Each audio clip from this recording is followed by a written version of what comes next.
Hey friends, so I wanted to share how I have reduced magnetic field exposure here in the kitchen. Refrigerator is as far as I can get it from our living room bedroom area, which I recommend. Also, you don't want a refrigerator on the opposite side of a bed or couch or desk that you sit at a lot. So that's one aspect. When the refrigerator is running, there's nothing you can do about it, except for not being around it. Now, there used to be no magnetic fields here except for when the refrigerator was running or when the stove was on. As you can see, the stove has been unplugged. Okay, none going on here. I can press buttons and nothing's happening. All right, so the stove does, the magnetic field of the stove increased in direct correlation with the magnetic fields that we are now getting from the power lines. As you can see here, so here on the 0 to 3 range, so you can see that's the middle number here. And as I move up this direction, it goes up. Okay, so that's coming all the way from the road, which is a good distance up there. And the power line's up there. Unfortunately, trees don't offer any benefit in regards to magnetic fields, which was why I was having my throat slammed shut on me when I was out in our garden. Another thing that I'm doing is that, or I'm going to try here shortly, is sleeping in a shed that is farther back from the road, farther back from the power lines, and has an empirically lower magnetic field.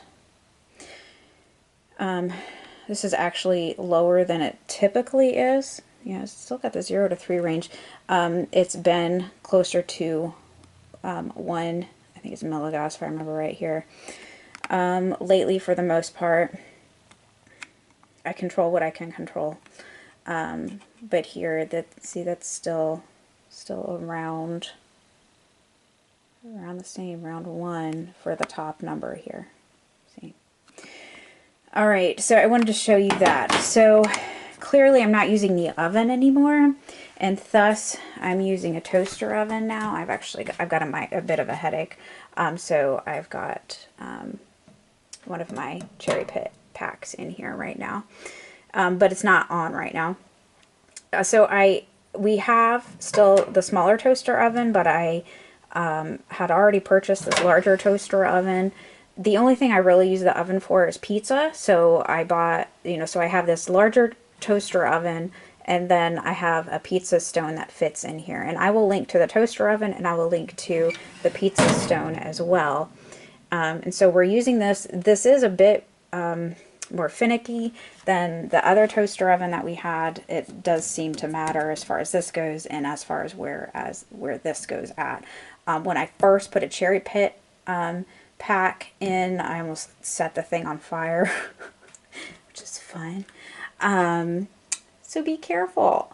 But it, like I said, it does matter where the shelf is at, and it matters what setting you have it on. Of course, the temperature matters, but this matters as well. But it works well. Obviously, when I'm out in the kitchen, I will also link to my air conditioner guide, non-toxic air conditioner guide. There's a lot of information in that, and it includes some information on non-native EMFs, but it does not include information about this specific air conditioner. The fields from this, there are no RF fields, of course, no radio frequencies, but the fields from this radiate out, I want to say 12 to 14 feet, which is just insane in my opinion. But it is what it is. We've already bought it. We have it. So I just turn it off when I'm out here, which does mean it can get hot sometimes. And down here I'm making vinegar. My cleaning book has my Leanna's lazy method of making vinegar in it. And so over here, what I did with the stove, obviously, is that I unplugged it in the back. But I also looked at the wiring diagram, looked at the wiring. Some stoves you can just unplug the clock portion of it. The clocks on stoves actually radiate a lot out, which is something that I know a lot of people might be surprised to hear.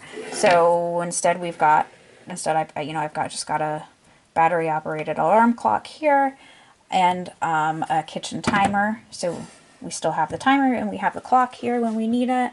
And then obviously I've got a surge protector here that I already had that I've got plugged in. And I've got a hot plate. I don't recommend this hot plate, and I don't recommend the kind of hot plates that have the coils on them. This hot plate here specifically, I can't actually take the coil out, so I can't clean it effectively. So I don't recommend it. I will be sharing soon comparing the fields from hot plates, because I have two different hot plates that I got. They're stainless steel with cast iron tops. But I will link to those two below so you can look at them yourself and see if they might be an option for you. But they're still outgassing or off-gassing, whatever you want to say, outside. Hot plates do still have a higher field, but the cast iron plate on top with the stainless steel has a lower field than this kind of a magnetic field.